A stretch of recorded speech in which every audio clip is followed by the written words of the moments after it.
So I ask you to do that, and then I also ask you to draw an attribute table. So for the attribute table, each one of these, you can think of that as an ID. So I'm just going to make a new table. And because I only have 3, you're going to have more than that, but I only currently have 3 rows, or three different features in this new unioned polygon layer. I'm going to put in the 3 rows plus a title row, and the number of columns is also going to be, in my case, equal to 3, but I'll put in 1 more.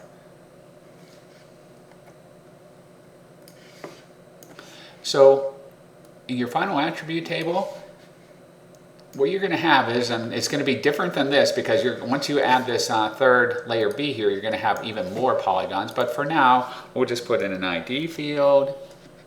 We'll put in alpha.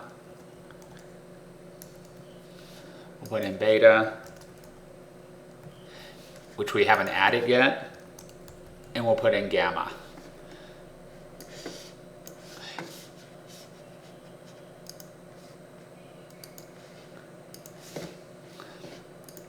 And then the IDs, those are the numbers we just put on top. So we have a 1, a 2, and a 3.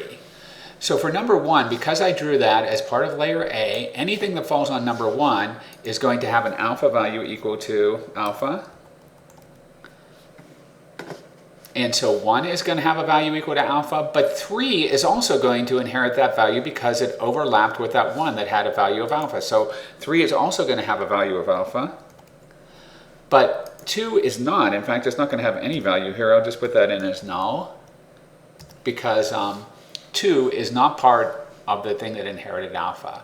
But what 2 will have is it's part of layer C, and it has a value of gamma. But these two, it does not have a value, but number 1 does not have a value of gamma because it doesn't overlap with that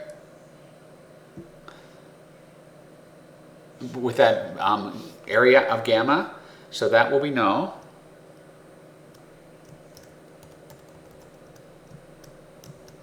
But what about 3 here? So 3 overlapped with both alpha and gamma, so it's going to have a value of gamma as well. And we can't really comment on beta yet because we haven't put that in, but it'll be the same thing. If it overlaps the area of beta, it gets a value of beta. If it doesn't, it gets a value of null. In the end, you're going to have more than these number of polygons, but you're only going to have these number of rows here. So you should have an ID, a number of columns. So you'll have an ID column, an alpha column, a beta column, and a gamma column. The only possible values in the alpha column will either be small alpha or null. The only possible values in the beta column will be small beta or null. And the only possible values in the gamma column will be small gamma or null.